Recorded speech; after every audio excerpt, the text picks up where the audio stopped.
Hello again, everyone. This is Maxwell McGee here at Bethesda Softworks BFG Press event in Park City, Utah. Today I'm talking with Todd Howard, Game Director on the Elder Scrolls V Skyrim. Todd, thank you for joining us. Thanks for having me.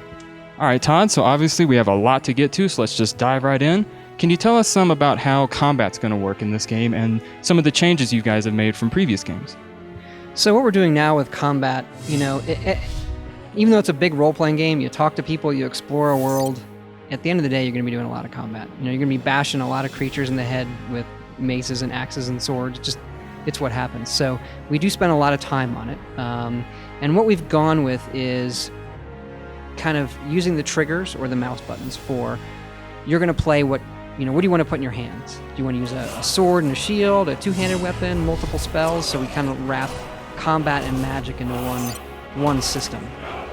And there are moves you can do based on perks you pick and the various skills for combat, but it really is a nice kind of organic system for what your playstyle is. Yes, I saw in the demo you had like a sword in one hand and a fireball in the next, and you can like mix and match depending on what you want to play. Yeah, it really is. As opposed to starting the game and saying, I'm going to be a wizard in some menu, or I want to be a warrior, we want to treat it as, well, what are you actually doing? That's who you are, okay? So if you're going to put a sword in one hand and a spell in the other, you're kind of this spell sword guy, and both of those skills are going to go up. You can dual wield spells, so you can put a fireball in each hand and kind of do that, or then you can pull both the triggers, build up this really big fireball, and use that, but that'll eat more of your magicka. So it becomes a nice system that, as opposed to the game rewarding you for what it wants you to do, this is what you told me your character is. It's going to reward you for what you're doing right now and how you play. So in addition to swords and sorcery, there's also these new dragon shout abilities. Can you tell us more about how those work and how we'll go about acquiring them and how they tie into your character's role as a dragonborn?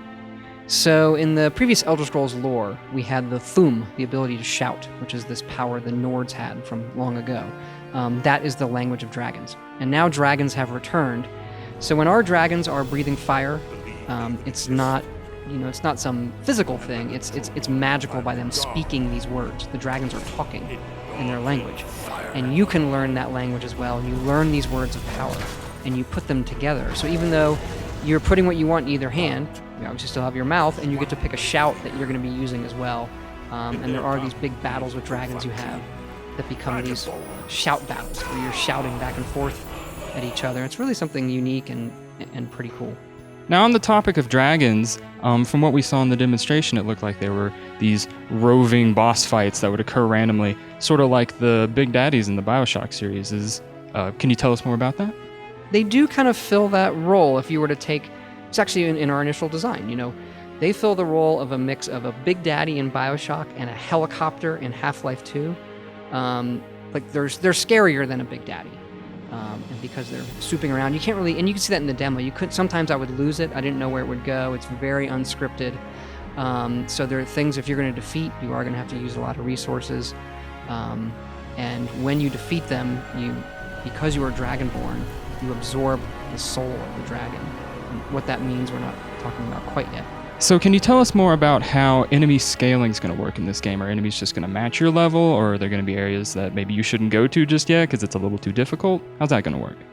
It's very much like the way we handled it with Fallout 3, where there's some amount of leveling in some areas. It kind of is like a tether system we have, just to keep it interesting. But there are areas that are a lot harder for your character. There are areas that are easier. And then we'll randomize some of those based on your level. But if we say this level is hard, it's going to be hard. And then if you go and leave and come back, it'll be the same. So it is very similar to how we handled Fallout 3.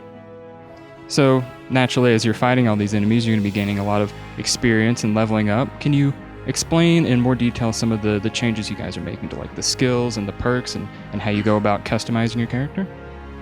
So the big thing when you level up is you do get to pick a perk. We have these perk trees for every skill. So you have 18 skills, and as you use them, they increase. And then when you level up, once you increase enough skills, you level up, and then you get to pick a perk. The perks, like good examples are in one-handed weapons.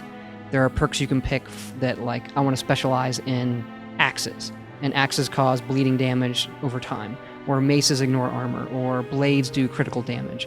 So even within those skills, there are things you can specialize in. We actually found coming off Fallout 3 that some of the joy in leveling up, not some of the joy, a lot of the joy in leveling up is picking a perk. And so we wanted to bring that into this game. We have a lot of perks. Okay. Now to switch gears a little bit here, can you tell us about some of the changes we can expect between the console and PC versions of this game, be it graphical or gameplay or otherwise? Well, gameplay, it's going to be exactly the same. You're going to get some interface differences on the PC. We have designed an interface even on the consoles that shows a lot of information. So I think visually we're not going to have to change it too much on the PC, just how you maneuver it.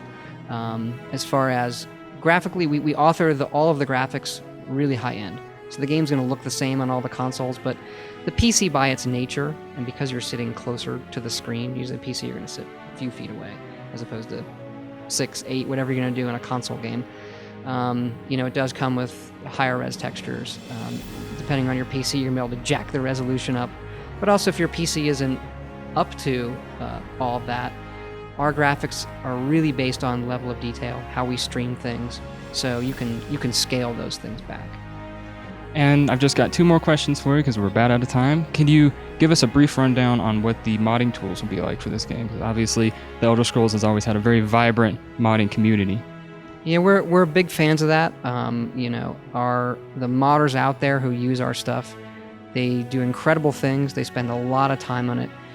We've tried to support that well over the years, and so we want to come out the gate, hopefully on release day, with the Creation Kit, which is the editor for this game, and they can be off and running. So the tool we have, the Creation Kit, has a lot of new stuff in it for this tech that our old things didn't, from how the dialogue works, the scripting language is all new, and just the amount of stuff they're going to be able to do, particularly with like Radiant Story.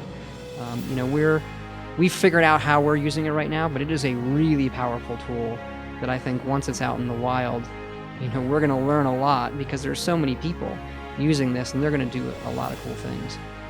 So looking forward to that. All right, and finally, can you remind us at home when your game's coming out and what it's coming out for? It is coming out 11/11/11, November 11th this year. PC, PS3, 360. All right, thank you so much for joining us. And there you have it, The Elder Scrolls V, Skyrim. As always, stay tuned to the site for more information.